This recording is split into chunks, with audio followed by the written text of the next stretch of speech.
1971-এ আমাদের স্বাধীনতার যুদ্ধ হয় এবং স্বাধীনতা যুদ্ধ বলতে আমরা যে বুঝি পূর্ব পাকিস্তান এবং পশ্চিম পাকিস্তানের মধ্যে একটা গৃহযুদ্ধ হয়। পশ্চিম পাকিস্তানের বিরুদ্ধে বিদ্রোহ করে বামেরা এবং আওয়ামী লীগ এবং শেষ হয় ভারতের সামরিক অভিযান এবং তাদের কাছে পাকিস্তানের ইস্টার্ন কমান্ডের আত্মসমর্পণের মধ্যে দিয়ে। এই বিদ্রোহের নেপথ্যে আওয়ামী লীগ যেই মূল বয়ান তৈরি করছে সেটা হইতেছে পাকিস্তান সরকার পূর্ব বাংলার প্রতি অর্থনৈতিক বৈষম্য করছে এবং শোষণ করছে।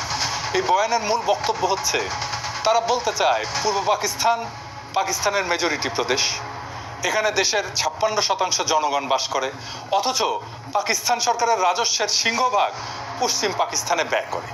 সেই টাকার অধিকাংশ আসে পূর্ব পাকিস্তান থেকে। পূর্ব পাকিস্তানে কামানো এই টাকা দিয়ে পশ্চিম পাকিস্তানের শাসক গোষ্ঠী নিজেদের এলাকার ব্যাপক উন্নয়ন করে।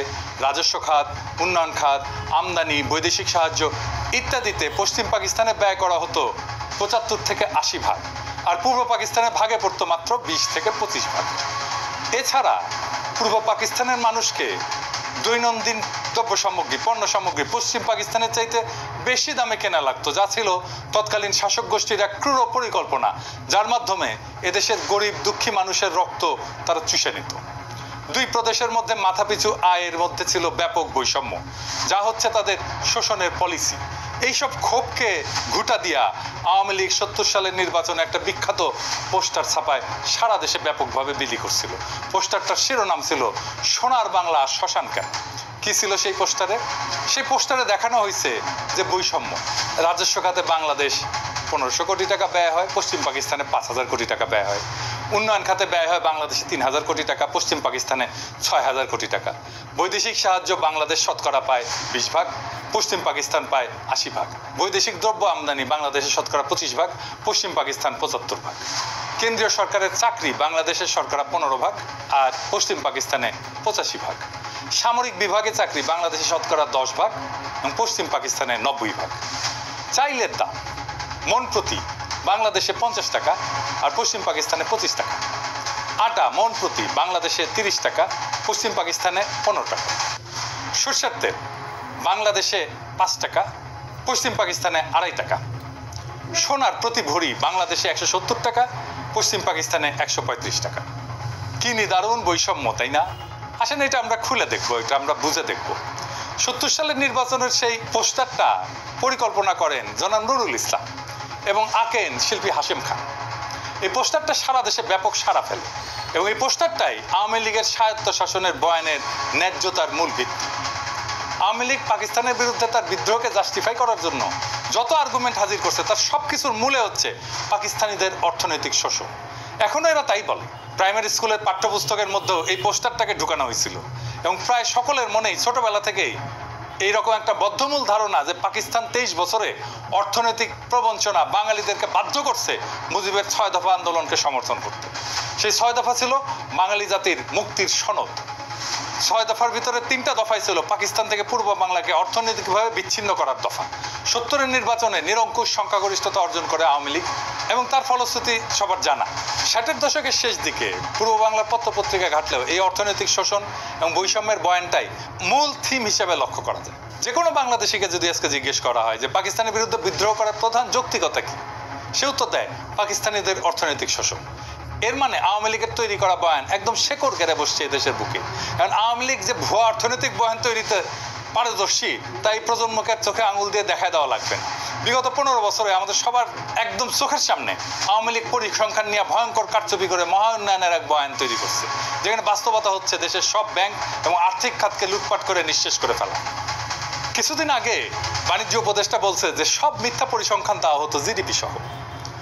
এটা এমন না যে এখন বলা হচ্ছে, হাসিনার আমলেও পত্রিকা মিথ্যা পরিসংখ্যান নিয়ে লিখত। জিয়া হাসান একটা বই লিখছিল উন্নয়ন বিভ্রম নামে, কিভাবে মিথ্যা পরিসংখ্যান দিয়ে উন্নয়নের বয়ান তৈরি করা হতো।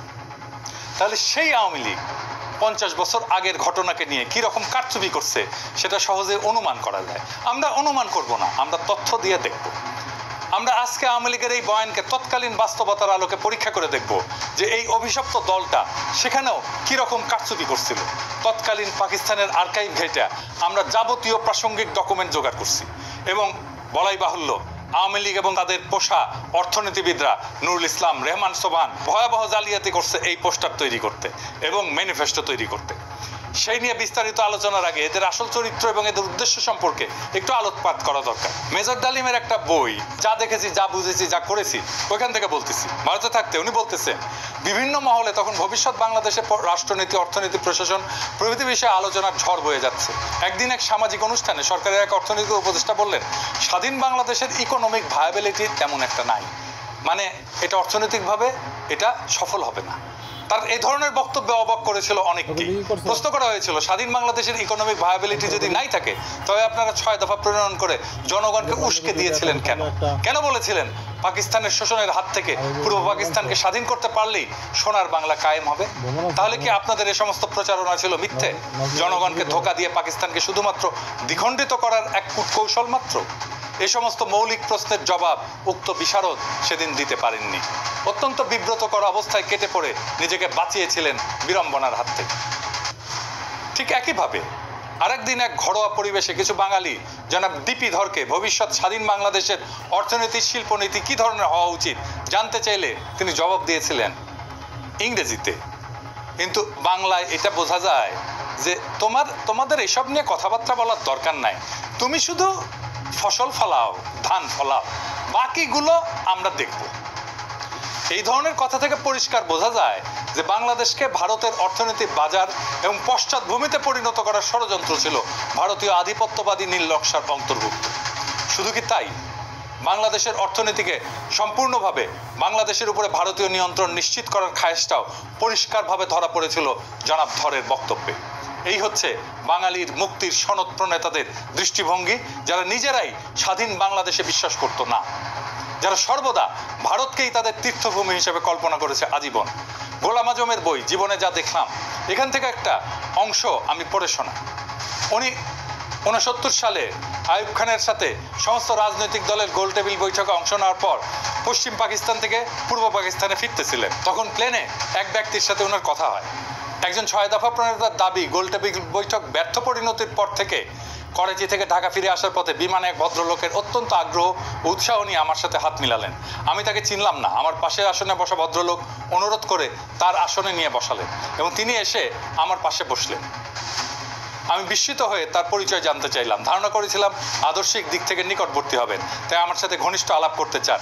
অচিরেই টের পেলাম যে তিনি সম্পূর্ণ বিরোধী ক্যাম্পের লোক। গোলটেবিল বৈঠক ব্যর্থ হওয়ার পরে যারা বিজয়ীর গৌরব বোধ করছেন, তিনি তাদেরই একজন। পরাজিত প্রতিপক্ষের একজন প্রতিনিধিকে পেয়ে তিনি বিজয় উৎসবের অংশ হিসেবে ভ্রান্ত পথ ত্যাগ করার উপদেশ দিতে চেয়েছেন। পরিচয় নিয়ে জানলাম তিনি একজন সিএসপি উচ্চ কর্মকর্তা, ইসলামাবাদে কর্মরত আছেন, ছুটিতে দেশের বাড়িতে যাচ্ছেন। নাম ডক্টর আব্দুস সাত্তার। আমাকে তিনি খুব ভালো করেই চিনেন বলে জানলেন। যারা রাজনীতি করেন তারা লেখাপড়ার চর্চা কমই করেন, আমি এর ব্যতিক্রম বলে আমাকে শ্রদ্ধা করেন বলে উল্লেখ করলেন। আমার সাথে আলোচনার সুযোগ পেয়ে তিনি খুবই খুশি হয়েছেন বলেও জানিয়েছিলেন। এভাবে কতক সৌজন্যমূলক কথা বলে তিনি বক্তব্য শুরু করলেন। আপনারা 6 দফাকে সঠিকভাবে বিবেচনা করলেন না, এটাকে শেখ মুজিবের হঠকারী রাজনৈতিক প্রস্তাব মনে করে হয়তো এটার যথার্থ মূল্যায়ন করতে পারেননি। এটা শেখ মুজিবের মাধ্যমে পেশ করা হয়েছে বটে, কিন্তু এর প্রণেতা 18 জন পিএইচডি, এর মধ্যে বিভিন্ন বিশ্ববিদ্যালয়ের প্রফেসর এবং সরকারি বেসরকারি উচ্চপদস্থ ব্যক্তিত্ব রয়েছেন। এটা অত্যন্ত সুচিন্তিত এবং সুপরিকল্পিত ফর্মুলা, যা 8 কোটি বাঙালির ভাগ্যের দ্রুত পরিবর্তন করবে। আমি জিজ্ঞেস করলাম, ওই 18 জন পিএইচডির মধ্যে আপনি নিশ্চয়ই অন্যতম? তিনি জোশের সাথে দাবি করলেন যে তিনিও এই সংগঠকদের একজন। আমি জানতে চাইলাম, এই 18 জনের সবাই কি বাঙালি? তিনি আরও উৎসাহের সাথে বললেন যে তারা সবাই বাঙালি জাতীয়তার বিশ্বাসী। আমি জিজ্ঞেস করলাম যে আপনারা নিশ্চয়ই সুদূর প্রসারী পরিকল্পনার ভিত্তিতে এই 6 দফা প্রণয়ন করেছেন। উক্ত পরিকল্পনায় কি পূর্ব এবং পশ্চিম পাকিস্তানকে একটা রাষ্ট্র হিসেবে গড়ে তোলার চিন্তা রয়েছে? তিনি খুবই খোলা মনে জবাব দিলেন, আপনারা জনগণের ময়দানে কাজ করেন, আমরা তাদের সাথে কাজ করছি যারা দেশ চালাচ্ছে। পাঞ্জাবিরা আমাদের দাবিয়ে রাখতে চায়, তাদের থেকে আলাদা না হয়ে আমরা উন্নতি করতে পারবো না। আমাদের দু অঞ্চলের মাঝখানে ভারত, এই অবস্থায় এক রাষ্ট্রের অন্তর্ভুক্ত থাকা অস্বাভাবিক। আমি বললাম, আমরা সংখ্যাগরিষ্ঠ, দেশ গণতন্ত্রের পথে এগুচ্ছে, আমরা কেন্দ্রীয় প্রাধান্য বিস্তার করব, আমরা কেন আলাদা হওয়ার কথা চিন্তা করব? তারা আলাদা হতে চাইলে দেখা যাবে।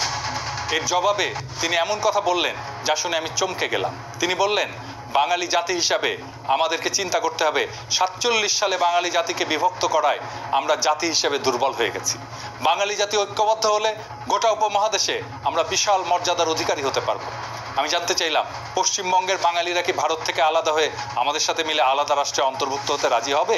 তিনি আস্থার সাথে বললেন, আলবৎ তারা প্রস্তুত হবে। তারা কলকাতাকে রাজধানী করতে চাইবে। বঙ্গদেশ বিভক্ত না হলে তো আমাদের পূর্ব পাকিস্তানের রাজধানী কলকাতাতেই থাকতো। ব্রিটিশ আমলেও কলকাতা বহু বছর ব্রিটিশ ভারতের রাজধানী ছিল।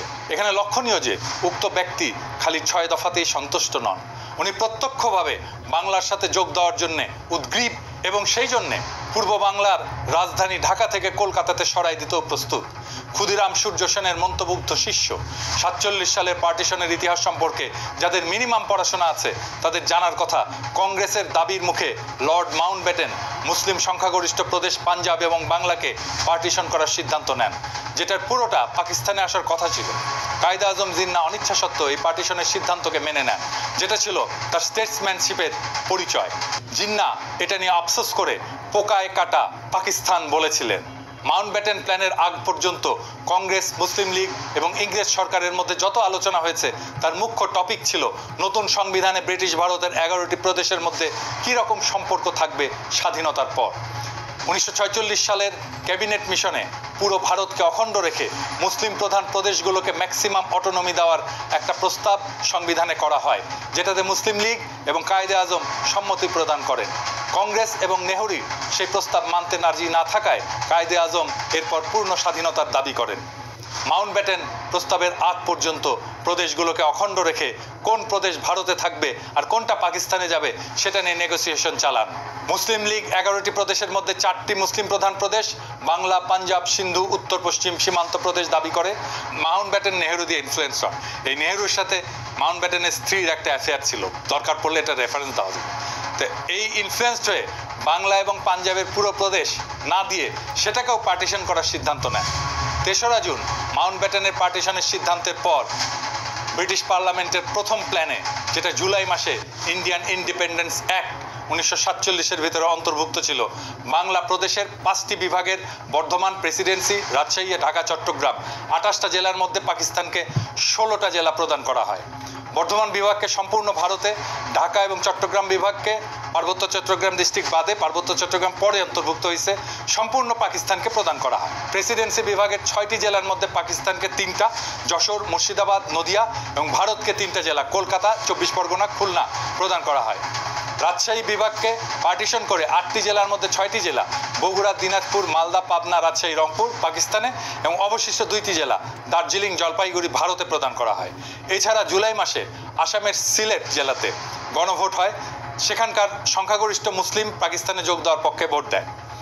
এরপরে স্যার সিরিল রেডক্লিফকে প্রধান করে একটা পার্টিশন কমিশন বানানো হয় ফাইনাল ডিটেলস ঠিক করার জন্য। স্যার রেডক্লিফ ইন্ডিয়ান ইন্ডিপেন্ডেন্স অ্যাক্টের প্ল্যানে অদল বদল করেন। প্রথমত উনি মুর্শিদাবাদ, নদিয়া এবং মালদা জেলাকে ভারতে প্রদান করেন, পাকিস্তানকে ভারত থেকে খুলনা নিয়ে প্রদান করেন, এছাড়া পাকিস্তানকে পার্বত্য চট্টগ্রাম জেলা প্রদান করেন। খালি এতটুকু করেই ক্ষান্ত হন নাই, উনি এরপরে পার্টিশনের ইউনিটকে জেলা থেকে থানা পর্যায়ে নামায় আনেন। অর্থাৎ খালি মুসলিম সংখ্যাগরিষ্ঠ জেলার মধ্যে যেসব থানা মুসলিম সংখ্যাগরিষ্ঠ সেগুলোকেই পাকিস্তানে ভাগে পড়ে, প্রদেশ থেকে ইউনিট একেবারে থানাতে নামায় আনছে। এর ফলে রেডক্লিফ সাহেবের জলপাইগুড়ি এবং দিনাজপুর জেলাকে পার্টিশন করে মুসলিম প্রধান থানাকে পাকিস্তানে দেন। মালদা, মুর্শিদাবাদ পুরোটাই ভারতে থাকে মুসলিম সংখ্যাগরিষ্ঠ হওয়া সত্ত্বেও। নদিয়াকে পার্টিশন করে কুষ্টিয়া, চুয়াডাঙ্গা অঞ্চল পাকিস্তানে এবং যশোরকে পার্টিশন করে বনগা পর্যন্ত ভারতকে দেওয়া হয়। 24 পরগনা জেলা পুরোটাই ভারতে থাকে। এরপরও উনি ক্ষান্ত হন না, উনি সিলেটের 35টি থানার মধ্যে 6টি থানা কেটে করিমগঞ্জ সহ সেটা ভারতকে প্রদান করেন। এই রেডক্লিফ অ্যাওয়ার্ড দেশ স্বাধীন হওয়ার 1-2 দিন পর প্রকাশ করা হয়। রেডক্লিফ পাঞ্জাবেও ঘুটু করছে, মাউন্টব্যাটেনের চাপে পড়ে, সেটা অন্য কাহিনী, এর সাথে কাশ্মীর জড়িত। রেডক্লিফ রিভারের রেলেভেন্ট অংশ আপনি এখানে পাবেন, আমি সবগুলোই ডেসক্রিপশনে দিয়ে দিচ্ছি। 3রা জুন 1947 সালে মাউন্টব্যাটেনের পার্টিশন সিদ্ধান্ত প্রকাশিত হওয়ার পর বাংলা প্রদেশের মুসলিম লীগের নেতা সোহরাওয়ার্দী দিল্লিতে কায়েদে আজমের সাথে দেখা করতে যান। সোহরাওয়ার্দী এবং বাংলার মুসলিম লীগ ভেবেছিল পুরো বাংলা প্রদেশ পাকিস্তানে যাবে। পার্টিশনের সিদ্ধান্তে তারা স্বাভাবিকভাবে আপসেট হয়। সোহরাওয়ার্দী এবং আবুল হাশিম মানে বদরুদ্দিন ওমরের বাবা জিন্নার কাছে অনুমতি চায়। যদি জিন্না রাজি থাকে তখন তারা বাংলা কংগ্রেসের নেতাদের সাথে আলোচনা করে দুই পক্ষ মিলে একটা প্রপোজাল দেবে যাতে পুরো বাংলা প্রদেশ এক থেকে ভারত এবং পাকিস্তান থেকে আলাদা হয়ে তৃতীয় একটা দেশ তৈরি করে আসামের সাথে মিলে। জিন্না তার সম্মতি প্রদান করেন। এই প্রস্তাবে বাংলা কংগ্রেসের নেতা শরৎ বসু, সুভাষ বোসের দাদা এবং শর্মিলা বোসের ঠাকুরদা যিনি এই বইটা লিখছিলেন, ওনারা নিমরাজি থাকলেও কেন্দ্রীয় কংগ্রেসের নেতা নেহেরু এবং সর্দার প্যাটেল যখন জানতে পারে তারা শরৎ বোসকে বিশাল ঝাড়ি মারে। তাতে শরৎ বোস ওই প্রস্তাব থেকে সরে আসে। এছাড়া বাংলার হিন্দু মহাসভার নেতা শ্যামাপ্রসাদ মুখার্জি এই প্রস্তাব শোনার পর বিশাল জনসভা ডেকে এই প্রস্তাবের বিরোধিতা করার জন্য। তারা কোনো মতেই হিন্দুস্তান থেকে আলাদা হতে রাজি না। এইসব শোডাউন কাজে দেয় এবং এখানেই অখণ্ড বাংলার প্রস্তাবের ইতি ঘটে। ইতিহাস এখানে প্রমাণ করে 1947 সালে বাংলা ভাগের জন্য কংগ্রেস এবং হিন্দু মহাসভা দায়ী। স্বাভাবিকভাবেই তারা পুরো বাংলাকে ভারতের অংশ হিসেবে চেয়েছিল। মুসলিম লীগ পুরো বাংলাকে পাকিস্তানের অংশ হিসেবে চেয়েছিল। কিন্তু পার্টিশনের সিদ্ধান্ত শোনার পর মুসলিম লীগ অখণ্ড বাংলা রাখতে রাজি ছিল। যদি বাংলা আসাম মিলে তৃতীয় আর একটা দেশ হয়, কংগ্রেস এবং মহাসভা সেটার চাইতে খণ্ডিত বাংলাকেই ভারতের অংশ হিসেবে প্রেফার করে। তৎকালীন বাংলার মুখ্যমন্ত্রী সোহরাওয়ার্দী শেষে একটা প্রস্তাব দেয় যে অন্তত রাজধানী কলকাতা 6 মাস পর পাক ভারতের যৌথ কন্ট্রোলে থাকুক, যাতে প্রশাসনিক ব্যবস্থা অর্গানাইজভাবে ট্রান্সফার করা যায়। সর্দার প্যাটেলের উত্তরে বলেন, নট ইভেন ফর 6 days। কাজেই পশ্চিম বাংলার হিন্দুরা হিন্দুস্তানের থেকে আলাদা হয়ে পূর্ব বাংলার মুসলিমদের সাথে ইউনিয়ন করে থাকবে। আর ভারতও এটা মেনে নিয়ে বিনা যুদ্ধে এত বড় মেদিনী ছেড়ে দেবে। মানে দুর্যোধন বলছিল মহাভারতের, বিনা যুদ্ধে নাই দেব সুচক্র মেদিনী। একটা সূচের আগায় যতটুকু ভূমি থাকে ওইটাও যুদ্ধ ছাড়া দেব না, ওটাই ভারতের পলিসি। তাই এটা একটা আকাশ কুসুম কল্পনা। আওয়ামী লীগের নেতাদের এসব ইতিহাস খুব ভালো করে জানার কথা, কারণ তারা মুসলিম লীগের কর্মী ছিল 47 সালে। এরপর এইসব 6 দফা প্রণেতারা মানুষকে মূলা দেখাইছে যে তারা পশ্চিম বাংলার সাথে ইউনিয়ন করবে। এটা ছিল আওয়ামী লীগের একটা ভয়ঙ্কর প্রতারণা। 1971 সালের 7 দফা চুক্তির ইতিহাস নতুন প্রজন্ম ইতিমধ্যে জেনে ফেলছে। সর্বশেষে এই পোস্টারের প্রণেতা অর্থনীতিবিদ নুরুল ইসলাম যে কত স্থূল একজন ব্যক্তি ছিল তার একটা সামান্য উদাহরণ দিই। 2016 সালে বাংলাদেশ প্রতিদিন পত্রিকায় পোস্টারটার শিল্পী হাশেম খান একটা প্রবন্ধ লেখেন। সেখানে উনি পোস্টার তৈরির ইতিহাস বর্ণনা করেন। সেই প্রবন্ধের একটা অংশ হচ্ছে, কিছুক্ষণের মধ্যে নুরুল ইসলাম ফিরে এসে বললেন, কিছু একটা দাঁড় করাতে পারলেন? আজকে আর বিদ্যুৎ আসবে না। পাকি সরকার পূর্ব পাকিস্তানের অন্ধকারে রাইখা পাকিস্তানের আলোতে ভাসাইয়া দিচ্ছে। সারা রাত শহর বন্দর অলিগলি এমনকি গ্রাম পর্যন্ত বিদ্যুতের বাতি আলো দিতেছে। সামনের ইলেকশনে পশ্চিমাদের গদি থেকে নামাইয়া আওয়ামী লীগরে বসাইতে হবে। নুরুল ইসলাম দাবি করতেছেন পূর্ব পাকিস্তানের লোডশেডিং এর জন্য পশ্চিম পাকিস্তান দায়ী। তারা এখন এখানে বিদ্যুৎ বন্ধ করে নিজেদের এলাকায় বিদ্যুৎ সরবরাহ করতেছিল। কি অদ্ভুত দাবি আর মনস্তত্ত্ব। পূর্ব আর পশ্চিম পাকিস্তানের মধ্যে 1000 মাইল দূরত্ব, মাঝখানে শত্রু দেশ ভারত আর সমুদ্র। দুই অংশে বিদ্যুতের দুইটা গ্রিড। এক গ্রিড থেকে আরেক গ্রিডে পাওয়ার ট্রান্সফার করা অসম্ভব একটা ঘটনা। এক গ্রিডে সারপ্লাস বিদ্যুৎ থাকলেও আর এক গ্রিডের সাথে ট্রান্সফার করার কোনো উপায় নাই। কাজে পূর্ব পাকিস্তানের বিদ্যুৎ বন্ধ কইরা পশ্চিম পাকিস্তানকে আলোর বন্যায় ভাসিয়ে দেওয়ার মতো নিতান্ত শিশুসুলভ দাবি খুবই হাস্যকর। সে নাকি বাংলাদেশের প্রধান অর্থনীতিবিদ ছিল, সে বাংলাদেশের পরিকল্পনা কমিশনের প্রধান ছিল স্বাধীনতার পরে। এই মক্কেল আবার নাকি হার্ভার্ডের গ্র্যাজুয়েট। হ্যাঁ, আরেকজন মুখ্য চরিত্র যে 6 দফার খসড়া করার ব্যাপারে অন্যতম মুখ্য ভূমিকা রাখছিল, তার নাম রুহুল কুদ্দুস, একজন সিএসপি আমলা। বাংলাদেশ স্বাধীন হওয়ার পর প্রথম ক্যাবিনেট সেক্রেটারি হন। রুহুল কুদ্দুসের ব্যাপারে শুধু 2টা তথ্য যথেষ্ট তার চরিত্র এবং এজেন্ডা বোঝার জন্য। প্রথমটা হচ্ছে এই 50-এর দশকে একটা দুর্নীতির মামলার বিবরণ। সেখানে আমূল আসামি শেখ মুজিবুর রহমান পূর্ব পাকিস্তানের প্রাদেশিক মন্ত্রী থাকার সময় দুর্নীতির কারণে জেলে সাজাপ্রাপ্ত হন। সেই দুর্নীতি মামলায় মুজিবের সহযোগী ছিল এই রুহুল কুদ্দুস। তার পুরস্কার দিছে, যেহেতু মামলা ফাঁসিছে তার পুরস্কার দিছে সেক্রেটারি বানায়। আর একটা মামলা হচ্ছে আগরতলা ষড়যন্ত্র মামলা, যেখানে আসামিরা ভারতের প্রত্যক্ষ সাহায্যে পূর্ব পাকিস্তানে বিদ্রোহ সংগঠিত করে বিচ্ছিন্ন হওয়ার পরিকল্পনা করে। সেই মামলার অন্যতম প্রধান আসামি ছিল এই রুহুল কুদ্দুস। আগরতলা মামলার বয়ানে প্রথমে মিথ্যা মামলা বলে প্রচার করা হয়েছিল আমাদের ছোটবেলায় পাঠ্যপুস্তকে। এই মামলাকে মিথ্যা মামলা হিসেবে দেখানো হয়েছিল, কিন্তু 2011 সালে মামলার অন্যতম আসামি কর্নেল শওকত আলী আওয়ামী লীগের ডেপুটি স্পিকার ছিল, গর্বের সাথে একটা বই লেখে, সত্য মামলা আগরতলা। দেশের অনেক মানুষের কাছে পাকিস্তান থেকে বিচ্ছিন্ন হয়ে আলাদা রাষ্ট্র গঠনের যৌক্তিকতা হচ্ছে 25 এবং 26 মার্চের তারিখে পাকিস্তান আর্মির অপারেশন সার্চলাইট। তাহলে 60-এর দশকে যারা ভারতের সাহায্যে এই সমস্ত বিদ্রোহ পরিকল্পনা করছিল তাদের জাস্টিফিকেশন কি ছিল? পাকিস্তান তো 1971 সালের আগে কোনো গণহত্যা চালায়নি। যদি বলে অর্থনৈতিক বৈষম্য, সেই বেলুন আমরা একটু পরে ফুটা করে দেখা দিচ্ছি। 1965 সালে পাকিস্তান ভারতের সাথে একটা ফুল স্কেল যুদ্ধ হয়। ঠিক তার পরপর কোন ধরনের চরিত্রের মানুষ সেই ভারতের থেকে অস্ত্র এবং টাকার সাহায্য নিয়ে পাকিস্তানের বিরুদ্ধে বিদ্রোহ করার পরিকল্পনা করে? এই ধরনের মানুষেরা পাকিস্তানের তথাকথিত শোষণের বয়ান তৈরি করে জনগণের মধ্যে ফেরি করছে। এখানে প্রফেসর সৈয়দ সাজ্জাদ হোসেনের কিছু অবজারভেশন খুবই গুরুত্বপূর্ণ। ওনার ৭১-এর স্মৃতি বলে একটা বই আছে। তিনি একাধারে একজন প্রখ্যাত শিক্ষাবিদ, সাহিত্য পণ্ডিত এবং লেখক। বাঙালি মুসলমানের মধ্যে তিনি প্রথম ব্যক্তি যিনি ইংরেজি সাহিত্যে পিএইচডি ডিগ্রি অর্জন করছিলেন। রাজশাহী বিশ্ববিদ্যালয়ের ভিসি ছিলেন। আসল কথা, যারা এই সমস্ত কথা বলে এবং এই জিনিস শুরু হয়েছে 60-এর দশক থেকে, তারা একটা রাজনৈতিক উদ্দেশ্য হাসিলের মতলবে এই সমস্ত থিওরি আওড়ায়। 1947 সালে বিভক্তি এরা মানতে রাজি নয় এবং এই অঞ্চল স্বাধীন থাকুক এটা তারা চায় না। পাকিস্তান আমলে এরা অনবরত প্রচার করেছে যে আমরা পাঞ্জাবিদের অধীন এবং পাকিস্তান থেকে বেরিয়ে এলে সত্যিকার অর্থে স্বাধীন হতে পারবো। আবার এখন বলছে 1971 সালে যে স্বাধীনতা অর্জিত হয় তার কোনো মূল্য নাই, ওপার বাংলার সাথে মিলে গেলেই নাকি আমরা সত্যি মুক্ত হবে। 1971 সালে ভারতের সাথে মিলিত হওয়ার কথা প্রকাশ্যভাবে বলা হতো না, কারণ ও কথা বললে এদেশের জনসমাজ সাড়া দিত না। তাই তখন বলা হচ্ছিল ভারত আমাদের প্রকৃত বন্ধু, ভারতীয় সৈন্য এসে আমাদের রক্ষা করবে। ভারতে বাঙালি, পাঞ্জাবি, মারাঠি, তামিল, শিখ, পার্সি বিভিন্ন জাতি এবং ভাষাভাষী লোকেরা এক রাষ্ট্র গঠন করে বসবাস করতে পারে, তার মধ্যে কোনো অসঙ্গতি লক্ষ্য হয়নি। কিন্তু পাকিস্তানে পাঞ্জাবি, পাঠান, সিন্ধি এবং বাঙালি এক রাষ্ট্র গঠন করে এমন একটা কর্ম করেছিল যা শুধু হাস্যকরই না, রীতিমতো অ্যাবসার্ড এবং অযৌক্তিক। এই যুক্তিটি চিরকালই আমার কাছে অদ্ভুত থেকেছে। ভারতের প্রধান ধর্ম হচ্ছে হিন্দুত্ব। উত্তর ভারতের ব্রাহ্মণ এবং রাজপুতের সঙ্গে পশ্চিম ভারতের মারাঠা এবং দক্ষিণ ভারতের দ্রাবিড় সম্প্রদায়গুলির মধ্যে ধর্মীয় বন্ধন ছাড়া আর কোনো বন্ধন নাই। এই ধর্ম ইসলামের মতো ধর্ম নয়। উত্তর ভারতের ধর্মীয় আচরণের সঙ্গে দক্ষিণ ভারতের ধর্মীয় আচরণের প্রভেদ অনেক। মুসলমান বলতে আমরা যেমন বুঝতে পারি যে ব্যক্তি এক আল্লাহ এবং রসুলে বিশ্বাস করে, সেরকম কোনো সর্বগ্রাহ্য বিশ্বাস হিন্দুদের মধ্যে নেই। তবু অহর্নিশ আমাদের বলা হয়েছে যে কায়েদে আজম মোহাম্মদ আলী জিন্নাহ আমাদের ইচ্ছার বিরুদ্ধেই নাকি পূর্বাঞ্চলকে পাকিস্তানের সাথে যুক্ত করেছিলেন। এই যে লাখ লাখ লোক যারা আমরা পাকিস্তান আন্দোলনে শরিক হয়েছিলাম, আইনসভার সদস্য যারা 47 সালে ভোট দিয়ে পাকিস্তানে যোগ দিয়েছিলাম, এরা যেন রাতারাতি হয়ে গেলেন দেশদ্রোহী এবং সমাজদ্রোহী।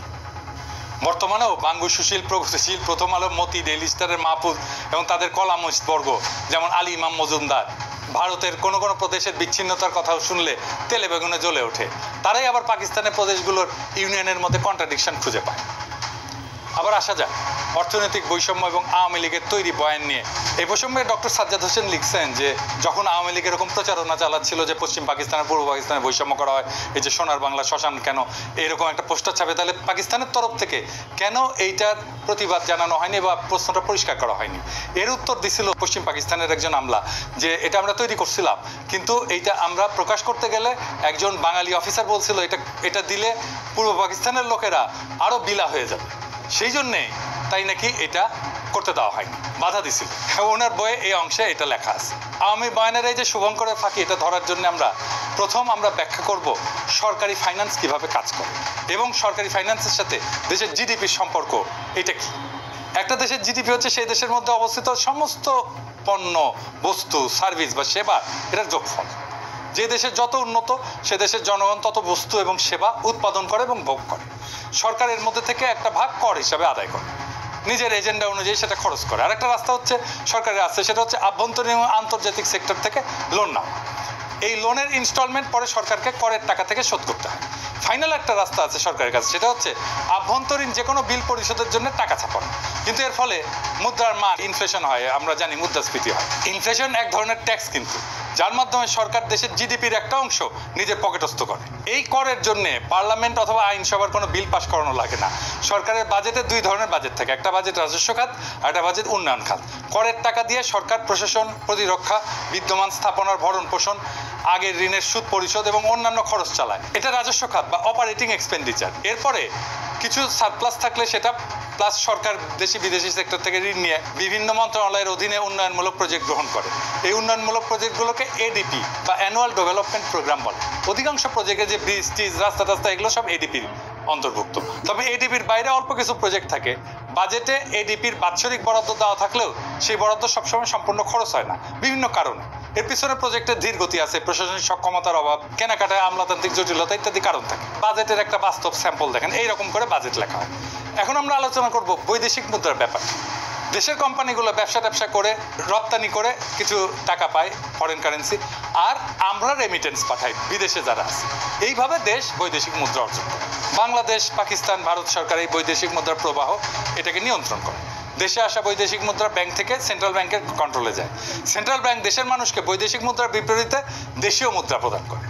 এরপর কোনো আমদানিকারক কিছু আমদানি করতে চাইলে সেন্ট্রাল ব্যাংকের অনুমতিক্রমে লেটার অফ ক্রেডিট খুলে প্রয়োজনীয় বৈদেশিক মুদ্রা দিয়ে বস্তু অথবা সেবা আমদানি করে। আমেরিকা, সিঙ্গাপুর, হংকং এসব দেশে এরকম কোনো এক্সচেঞ্জ কন্ট্রোল নাই। এসব কারেন্সি ফ্রি ফ্লোটিং, মানে সাপ্লাই ডিমান্ডের উপরে ফরেন কারেন্সির বিনিময় মূল্য নির্ভর করে বা ওঠানামা করে। আমদানি রপ্তানিকারকের কোনো কেন্দ্রীয় ব্যাংকের অনুমতি লাগে বা কেন্দ্রীয় ব্যাংক এই সমস্ত ব্যাপার রেগুলেট করে। এই যে বাংলাদেশ, পাকিস্তান বা ভারতের সরকার তার বিভিন্ন প্রজেক্টের জন্য প্রয়োজনীয় বৈদেশিক মুদ্রা কেন্দ্রীয় ব্যাংক থেকে কেনে দেশীয় করের মাধ্যমে উত্তোলন করা টাকার বিনিময়, অথবা সরাসরি বিদেশি কোনো সেক্টর থেকে বৈদেশিক মুদ্রা ঋণ নেয় কোনো প্রজেক্টের জন্য। দেশে বৈদেশিক মুদ্রার প্রবাহ রপ্তানি এবং রেমিটেন্স মিলে আমদানি থেকে বেশি হলে সারপ্লাস জমতে থাকে সেন্ট্রাল ব্যাংকের হিসাবে। এটাকে বলা হয় ফরেন কারেন্সি রিজার্ভ। এবার আমরা দেখব শোষণ কাকে বলে, অর্থনৈতিক শোষণ কাকে বলে। আমাদের আক্কেল জ্ঞান বলে যে শোষণ হচ্ছে কারো কাছ থেকে জোর করে বেশি টাকা করের মাধ্যমে তুলে সেই টাকা নিজের পিছনে খরচ করা, অথবা কারো শস্য, সম্পদ, গবাদি পশু ইত্যাদি জোরপূর্বক নিয়ে যাওয়া, অথবা কাউকে বাধ্যতামূলকভাবে কোনো কাজ করতে বাধ্য করা এবং তাকে কম পারিশ্রমিক দেওয়া। তাই তো এরকম অসংখ্য উদাহরণ মানব সমাজে পাওয়া যায়। যেমন মঙ্গলরা তারা কারো শস্য, সম্পদ, গবাদি পশু জোরপূর্বক নিয়ে যেত। মারাঠাদের বর্গী হামলার উদাহরণ তো আছেই, তাদের চৌত আদায় করতো। রোমান সাম্রাজ্যে ইতালিতে রোমান নাগরিকদের কর দেওয়া লাগতো না। সাম্রাজ্যের সমস্ত খরচ রোমানদের দখলকৃত প্রদেশের মানুষদের কাছ থেকে তোলা হতো। এরকম আরও অনেক উদাহরণ পাওয়া যাবে। আরাকানের মগ এবং পর্তুগিজদের রেট উল্লেখযোগ্য, তারা এসে আমাদের এখান থেকে নিয়ে যেত জিনিসপত্র। কারণ পাকিস্তান আমলে পাকিস্তানের কেন্দ্রীয় সরকার কি পূর্ব বাংলায় রেট দিয়ে সমস্ত শস্য, গবাদি পশু জোর করে নিয়ে যেত না? নাকি তারা আমাদেরকে দাস হিসাবে বাঙালিদেরকে ধরে নিয়ে গিয়ে তাদের খনিতে খনি মজুর হিসেবে কাজ করাইছে? না, তা তো না। তাহলে শোষণটা হইলটা কিভাবে? পূর্ব বাংলা এবং পশ্চিম পাকিস্তানের, পাঞ্জাব, সিন্ধু, সীমান্ত, বেলুচিস্তানের মানুষ সবাই দেশের সমান নাগরিক ছিল না। একটা কথা বারবার বলা হয় যে পূর্ব পাকিস্তানের জনসংখ্যা পাকিস্তানের জনসংখ্যার 56%। করের ব্যাপারে সবচেয়ে গুরুত্বপূর্ণ তথ্য হচ্ছে পূর্ব পাকিস্তানের মানুষ পাকিস্তানের রাজস্বের কত যোগান দিত জানেন? 26%, মাত্র 26%। পশ্চিম পাকিস্তানের 44% মানুষ বাকি 74% যোগান দিত। এর বিপরীতে পূর্ব পাকিস্তান চতুর্থ পঞ্চবার্ষিক পরিকল্পনায় মোট সরকারি উন্নয়ন বরাদ্দের 60% বরাদ্দ পাইছিল, পশ্চিম পাকিস্তান পাইছিল 40%। ওদেরই তো বিদ্রোহ করার কথা। তৃতীয় পরিকল্পনায় পূর্ব পাকিস্তান পাইছিল 53%, পশ্চিম পাকিস্তানের বরাদ্দ ছিল 47%। দ্বিতীয় প্ল্যানে 63-64 সালে দুই প্রদেশের অনুপাত ছিল 50-50। একবার ব্যাপারটা ঠান্ডা মাথায় চিন্তা করে দেখেন তো, একটা প্রদেশ দেশের মোট রাজস্বের 26% যোগান দিয়ে বিপরীতে 53 থেকে 60% উন্নয়ন বরাদ্দ পাচ্ছে, তাও আবার নিজেদের শোষিত বলে জোর গলায় দাবি তোলে। আরে ভাই, বাটপাড়ির তো একটা সীমা আছে, তাই না? আরে বাটপাড়ি কেউ ধরতে পারলো না। উল্টা আমরাই তো এক হিসেবে পাঞ্জাব, সিন্ধু প্রদেশকে শোষণ করছি। তারা জনসংখ্যার অনুপাতে কম হয়েও রাজস্ব করের অধিকাংশ যোগান দিছে এবং সেই যোগানের অধিকাংশ উন্নয়ন বরাদ্দ আমরা পাইছি। তারা তো এই ব্যাপারে নিয়ে একটা টু শব্দ পর্যন্ত করেনি। আরে বেটা, চামারের চামার, তুই বেশি টাকা নিলি আবার বলিস আমাদের শোষণ করিচ্ছে। পাকিস্তানে 1955 সাল থেকে 1975 সাল পর্যন্ত 20 বছরে সর্বমোট 4টা পঞ্চবার্ষিক পরিকল্পনা হয়, মানে 5 বছরের বাজেট করা হয়। সেই বাজেটের মূল কপি এবং প্রাসঙ্গিক পরিসংখ্যান বিশ্লেষণ করলে আওয়ামী লীগের অর্থনৈতিক বৈষম্যের বয়ানের বেলুন ফুটা হয়ে যায়। লীগের পোস্টার সম্পূর্ণ ভুয়া, মন গড়া, আন্দাজে বসানো সংখ্যা। একটা মজার ব্যাপার লক্ষ্য করলে দেখা যাবে পোস্টারতে অধিকাংশ সংখ্যা 2 দিয়া গুণ করে মিলাই দেওয়া হয়েছে। যেমন ধরেন, উন্নয়ন খাতে আমাদের 3000, ওদের 6000। শতকরা অনুপাতে খুব সুন্দর করে আমাদের ভাগে 10, 15, 20, 25 বসায় দেওয়া হয়েছে। দ্রব্যমূল্যের দাম চমৎকারভাবে আমাদের সবকিছুর দাম ঠিক দ্বিগুণ একটা সংখ্যা বসায় দেওয়া হয়েছে, তাই না? একটা বাচ্চাকে অঙ্ক কষতে দিলে সে অঙ্ক না পারলে উত্তরে যেরকম একটা সংখ্যা আন্দাজে মিলায় বসায় দেয়, ব্যাপারটা ঠিক সেই রকম। তবে এই পোস্টারের প্রস্তুতকারক আওয়ামী লীগের এক টাউট অধ্যাপক। বৈদেশিক সাহায্য ঋণ উন্নয়ন বাজেটের অংশ, কাজে একটা এলাকার উন্নয়ন বরাদ্দ 50 থেকে 60%, আর সেই প্রদেশের বৈদেশিক সাহায্য মাত্র 20%। এটা একমাত্র নুরুল ইসলামের মতো টাউট একটা অধ্যাপকের মস্তিষ্ক থেকে বাইর হবে। বৈদেশিক আমদানির হিসাব সম্পূর্ণ মন গড়া, কারণ একটা দেশের মাল করাচিতে আমদানি হচ্ছে নাকি চট্টগ্রামে আমদানি হচ্ছে সেটা কাস্টমস একবারই ঢুকে। এরপরে দেশের অভ্যন্তরে সেই মাল কোন প্রদেশ থেকে কোন প্রদেশে যাচ্ছে সেটা কোনো কাস্টমস হিসাব থাকে না। কাজে কোন প্রদেশ আমদানির কত শতাংশ কনজিউম করে সেটার কোনো আলাদা অ্যাকাউন্ট ছিল না, থাকা সম্ভব ছিল না সে সময়। আমদানির 25 থেকে 75% সংখ্যা সম্পূর্ণ কাল্পনিক। বৈদেশিক মুদ্রা কোন প্রদেশ কত আয় করে, ব্যয় করে, কনজিউম করে, একটা দেশের ভেতরে কোনো পরিসংখ্যান থাকে না। যেমনটা থাকে না জেলা ভিত্তিক হিসাব। এটা করতে হলে প্রত্যেক প্রদেশ, প্রত্যেক জেলার নিজস্ব কেন্দ্রীয় ব্যাংক লাগবে, নিজস্ব ফরেন কারেন্সি অ্যাকাউন্ট লাগবে। এক্স্যাক্টলি এই জন্যেই 6 দফার মধ্যে এই পয়েন্টটা ঢুকানো হয়েছিল। আওয়ামী লীগ নিজেও জানতো না এইসব হিসাব। তারা সম্পূর্ণ ভুয়া সংখ্যা ওরাইছে বিদ্রোহ জাস্টিফাই করার জন্য। প্ল্যানগুলোর মূল কপি এবং রেলেভেন্ট পরিসংখ্যান আমি ডেসক্রিপশনে দিয়ে দিচ্ছি। দ্বিতীয় এবং পঞ্চম পঞ্চবার্ষিক পরিকল্পনায় পূর্ব বাংলা 50%-এর কম উন্নয়ন বরাদ্দ পাইছে।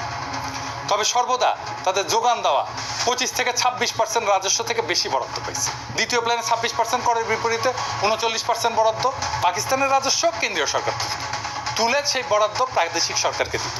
প্রাদেশিক সরকার বিভিন্ন প্রজেক্ট বাস্তবায়ন করত। প্রথম 2টা প্ল্যানে বরাদ্দ 50%-এর কম দেওয়ার কারণ ছিল পূর্ব পাকিস্তানের প্রাদেশিক সরকারের সক্ষমতার অভাব। তারা বরাদ্দকৃত অর্থ দিয়ে সব প্রজেক্ট প্রকিউর করে কমপ্লিট করতে পারতো না। এখনও বাংলাদেশে কিন্তু এই উন্নয়ন বাজেটের অর্থ ফেরত যায়। এখনকার বাংলাদেশের এডিপি বাস্তবায়নের হার অনেক কম। আর প্রথম পরিকল্পনা যখন গ্রহণ করা হয় তখন কেন্দ্রের প্রধানমন্ত্রী ছিল আমাদের হোসেন শহীদ সোহরাওয়ার্দী, প্রাদেশিক সরকারও আওয়ামী লীগ আতাউর রহমানের নেতৃত্বে। এছাড়া পাকিস্তানের 47 সালে স্বাধীন হওয়ার পর থেকে 11 বছর পর 1958 সালে মার্শাল ল আসার আগ পর্যন্ত ক্ষমতাতে অধিকাংশ সময় বাংলাদেশের মানুষ ছিল, পূর্ব বাংলার মানুষ ছিল। প্রধানমন্ত্রী, প্রেসিডেন্ট, এমনকি গভর্নর জেনারেল হিসাবে 3 জন প্রধানমন্ত্রী, খাজা নাজিমুদ্দিন, মোহাম্মদ আলী বগুড়ার, ইনি লিয়াকতের পরে পাকিস্তানের দ্বিতীয় লংগেস্ট প্রধানমন্ত্রী ছিলেন। আওয়ামী বয়ান এদের নাম মুছে ফেলছে। হোসেন শহীদ সোহরাওয়ার্দী 11 বছর মধ্যে সর্বমোট 5 বছর প্রধানমন্ত্রী ছিলেন। প্রথম 4 বছর ছিলেন উত্তরপ্রদেশের মুয়াজ্জির লিয়াকত আলী খান। জিন্না মারা যাওয়ার পর গভর্নর জেনারেল হন আহসান মঞ্জিলের খাজা নাজিমুদ্দিন। পাকিস্তানের all powerful president Iskander Mirza, উনি তো বাংলার মানুষ। তার পূর্বপুরুষরা শত শত বছর ধরে বাংলার মুর্শিদাবাদে বসবাস করছিল, বাংলায় কথা বলতো।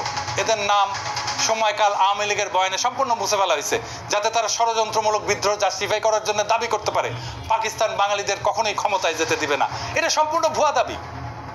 বাঙালিরা ক্ষমতায় ছিল, কাজে পশ্চিম পাকিস্তানিদের ষড়যন্ত্র লজিক এখানে ধোপে টেকে না। বরং মার্শাল ল এবং আইয়ুব খান আসার পর পূর্ব বাংলার বরাদ্দ অনেক বাইরে যায়, 50% অতিক্রম করে। এটা ছাড়া পূর্ব পাকিস্তানের প্রাদেশিক সরকার প্রাইভেট ইনভেস্টমেন্ট এবং ব্যবসা বাণিজ্যকে সর্বদা নিরুৎসাহিত করছে। তারা ভ্রান্ত সমাজতান্ত্রিক মতাদর্শের কারণে অসংখ্য আমলাতান্ত্রিক লাল ফিতা তৈরি করে রাখছিল। এখানে কেন্দ্রীয় সরকারের কোনো হাত ছিল না। এই জন্যই 2 প্রদেশে পূর্ব এবং পশ্চিম পাকিস্তানের প্রাইভেট ইনভেস্টমেন্টের মধ্যে বিশাল পার্থক্য, যার জন্য সম্পূর্ণরূপে দায়ী হচ্ছে প্রাদেশিক সরকারের পলিসি, যারা সবসময় বাঙালি ছিল। মোদ্দা কথা, যেই বয়ানে বলা হয় পূর্ব পাকিস্তানের করের টাকায় পশ্চিম পাকিস্তানে বিলাসিতা করত, সম্পূর্ণ ভুয়া, ভ্রান্ত এবং উদ্দেশ্যমূলক একটা প্রচার। পূর্ব পাকিস্তানের বিশাল ডেফিসিট পূরণ করা হতো পশ্চিম পাকিস্তানের কর দিয়া। আর একটা পয়েন্ট যেটা 6 দফাতে অন্তর্ভুক্ত ছিল, এক প্রদেশ থেকে আরেক প্রদেশে মূলধন পাচার বন্ধ করতে হবে, কারণ নাকি বাংলার মূলধনে লাহোর আর করাচি গড়ে উঠছে। বাস্তব ঘটনা সম্পূর্ণ 180 ডিগ্রি উল্টা। পূর্ব বাংলার ডেফিসিট রাজ্য ছিল, এরা 26% কর দিয়ে 55% বরাদ্দ পেত, সর্বনিম্ন বরাদ্দ পেয়েছে 39%। বাস্তবে সিন্ধু পাঞ্জাবের মূলধনে পূর্ব বাংলার উন্নয়নে ব্যয় করা হয়েছে, কিন্তু তারা একবারও এটা নিয়ে আপত্তি তোলে নাই যে কেন তাদের করের টাকা দিয়ে পূর্ব বাংলাকে পালন করা হচ্ছে। আমরাই চোরের মায়ের বড় গলার মতো চিল্লাইছি। এই চার্টের দ্বিতীয় এবং তৃতীয় প্ল্যানে সরকারি খরচের হিসাব ইমপ্লিমেন্টেড, অ্যালোকেটেড না। তৃতীয় প্ল্যানে পূর্ব পাকিস্তানে অ্যালোকেটেড ছিল 16,000 মিলিয়ন রুপি, পশ্চিমে ছিল 14,000 মিলিয়ন রুপি। ইয়াহিয়া খান চতুর্থ প্ল্যানে পূর্ব পাকিস্তানের এত হাউকাউ দেখে পূর্ব পাকিস্তানের বরাদ্দ এক ধাক্কায় দ্বিগুণ করে মোট সরকারি বরাদ্দের 60% করে দেয়। এইবারে আসেন মাথাপিছু আয়ের পরিসংখ্যান নিয়ে কথা বলি। আরেকটা অভিযোগ তোলা হয়তো 2 অংশের মাথাপিছু আয়ের মধ্যে বৈষম্য ছিল। একটা দেশে বিভিন্ন জেলার মানুষের গড় আয়ের মধ্যে পার্থক্য থাকতেই পারে। বাংলাদেশে বিভিন্ন বিভাগের গড় আয় বিভিন্ন রকম, এর মধ্যে শোষণের কি আছে? তার উপরে পূর্ব পাকিস্তানের প্রাদেশিক সরকার প্রাইভেট সেক্টরকে লাল ফিতা দিয়ে আটকানোর ফলে স্বাভাবিকভাবে গড় আয় সিন্ধু পাঞ্জাবের থেকে কম হবে। এরপরেও পূর্ব পাকিস্তানের গড় আয় সীমান্ত প্রদেশ এবং বেলুচিস্তান থেকে বেশি ছিল। আইয়ুব খান, ইয়াহিয়া খান তো সীমান্ত প্রদেশের মানুষ ছিলেন। তারা কি তাহলে তাদের নিজেদের এলাকা শোষণ করে পূর্ব বাংলাকে তুলনামূলকভাবে বেশি মাথাপিছু আয়ের বরাদ্দ করে দিছিল? আরও বড় কথা, পূর্ব পাকিস্তানের গড় আয় ভারতের গড় আয়ের থেকে বেশি ছিল। যেই পূর্ব বাংলাকে লক্ষ্য করে 47-এর দেশভাগের সময় ইংরেজ গভর্নর স্যার ফ্রেডেরিক ব্যারেজ বলেছিল এটা হবে পৃথিবীর সবচেয়ে বড় চাষাদের বস্তি, রুরাল স্লাম। সেই পূর্ব বাংলা 20 বছরে ভারতের গড় আয়কে ছাড়ায় যায়। শিল্পায়নের দিক থেকে পশ্চিম বাংলার জুট মিলের সংখ্যাকে ক্রস করে। 47 সালে যেখানে পূর্ব বাংলায় একটা পাটকল ছিল না, 20 বছরে সেখানে 70টা জুট মিল হয়। যে পাঞ্জাবিদেরকে শোষক হিসেবে দেখানো হয়, তাদের নিজেদের গড় আয় সিন্ধুর থেকে কম ছিল। তাহলে কি বাঙ্গুলজিকে সিন্ধুই পাঞ্জাবিদেরকে শোষণ করতেছিল? এসব শুনলে তো ঘোড়াও হাসবে। ভারত এবং যুক্তরাষ্ট্র বিভিন্ন রাজ্যে মাথাপিছু আয় বিভিন্ন রকম। ভারতের মহারাষ্ট্রের সাথে পশ্চিমবঙ্গের বিশাল পার্থক্য। বাঙ্গু সুশীলরা ভারতের কোন উদাহরণকে কি শোষণ বলবে? মাইকেল মধুসূদন দত্ত একটা প্রহসন লিখছিল, একেই কি বলে সভ্যতা? বেঁচে থেকে এই সমস্ত ঘটনার ডিটেলস জানলে লিখতেন, একেই কি বলে শোষণ? ভারতের গড় আয় নানা প্রদেশে নানা রকম। একই কথা বলা হয় বিভিন্ন প্রদেশের মধ্যে বিভিন্ন গ্রোথ রেটের পার্থক্য। আমেরিকার বিভিন্ন রাজ্যের মধ্যে বিভিন্ন গ্রোথ রেট, ভারতের বিভিন্ন রাজ্যের মধ্যে বিভিন্ন গ্রোথ রেট, কিন্তু কোনো বয়ানে এসবকে শোষণ বলা হয় না। পাকিস্তানের ক্ষেত্রে সবাই লাফায় ওঠে, একদম শোষণের লেকচার মারা শুরু করে কেন? আর একটা বিষয় আছে, সেটা হচ্ছে কস্ট অফ লিভিং এর তারতম্য। পোস্টারে যে কস্ট অফ লিভিং দেখা হয়েছে, আশা করি এতক্ষণে সবাই বুঝছেন সেটা সম্পূর্ণ ভুয়া আন্দাজে বসানো সংখ্যা। এখানে আরো দুইটা কথা যোগ করি। একটা দেশের বিভিন্ন শহর গ্রাম জীবনযাত্রার খরচ ভিন্ন। ঢাকাতেও জীবনযাত্রার খরচ মাগুরার একটা গ্রামের থেকে অনেক বেশি। তাহলে কি বাঙ্গুলজিকে মাগুরার গ্রাম ঢাকাকে শোষণ করতেছে? বিশ্বের সব দেশেই শহর গ্রাম বিভিন্ন এলাকার জীবনযাত্রার খরচ ভিন্ন ভিন্ন। উন্নত শহরে খরচ বেশি হয়, যেমন নিউ ইয়র্ক সিটিতে খরচ অত্যন্ত ব্যয়বহুল, সেখানে ওইওর একটা ছোট শহরে সে খরচ অনেক কম। তাহলে কি সবাই নিউ ইয়র্ক সিটিকে শোষণ করতেছে? এই হচ্ছে আওয়ামী লীগের তৈরি করা পাকিস্তানের অর্থনৈতিক শোষণের বয়ানের আসল রূপ। এটা দেখাই দেওয়া উচিত ছিল, কিন্তু তার অর্থ এই না যে আমরা বলবো আমাদের 1971-এর স্বাধীনতার যুদ্ধ করা ভুল হয়েছে। কিন্তু ভুল তথ্য দিয়া ভুল বুঝায় তো একটা জাতিকে চিরজীবন অন্ধ রাখা যায় না। 25শে মার্চের গণহত্যা একটা টার্নিং পয়েন্ট। ওই অবস্থা কেন কিভাবে তৈরি হয়েছিল সেটা আরেকদিন আলাপ হবে। সেই অন্ধকার ইতিহাস শুনলে আপনি শিউরে উঠবেন যে কি ভয়ানক পরিকল্পনা করে এমন একটা সম্ভাবনার দিকে ঠেলে দেওয়া হয়েছিল একটা পুরো জাতিকে। সেই ইতিহাস আরেকদিন। বাংলাদেশের ইতিহাস শুধু বিজয়ের গল্প না, বরং সত্য আর মিথ্যার একটা দীর্ঘ সংগ্রাম। 1971 সালের মুক্তিযুদ্ধ আমাদের জাতির সত্তার ভিত্তি গড়ে দিছে, তবে এর প্রত্যেকটা দিক সঠিকভাবে বোঝা জরুরি। পাকিস্তানের শোষণ, বৈষম্যের বয়ান, রাজনৈতিক চক্রান্ত এবং বহির্বিশ্বের ভূমিকা, এসব প্রশ্নের নতুন বিশ্লেষণ দরকার, নতুন বয়ান দরকার, নতুন ইতিহাসবোধ দরকার। যেই জাতি ইতিহাসকে প্রশ্ন করতে শেখে, সেই জাতি ভবিষ্যৎকে রচনা করতে পারে। ভুল তথ্যের ভিত্তিতে জাতীয় চেতনার বিকৃতি ঘটে, আর সেখান থেকেই জন্ম নেয় দুর্বল শাসন, দুর্নীতি এবং প্রহসনের উন্নয়নের বয়ান। আজকে বাংলাদেশ যদি সত্যিকার অর্থে স্বাধীনতার চেতনাকে ধারণ করতে চায়, তবে তাকে নিরপেক্ষভাবে অতীতের ঘটনাগুলো পর্যালোচনা করতে হবে। সত্যের অনুসন্ধান শুধু ইতিহাসের প্রয়োজনে নয়, বরং ভবিষ্যতের জন্য অপরিহার্য। জাতি হিসেবে আমাদের দায়িত্ব হলো ইতিহাসের প্রকৃত সত্যকে জানা, যাতে মিথ্যার বুনিয়াদ ভেঙে আমরা একটা উন্নত, স্বনির্ভর এবং শক্তিশালী বাংলাদেশ গড়তে পারি। আসুন আমরা ইতিহাসকে প্রশ্ন করতে শিখি, কারণ সঠিক প্রশ্নই আমাদের সঠিক ভবিষ্যতের দিকে এগিয়ে নিয়ে যাবে। ইনকিলাব জিন্দাবাদ।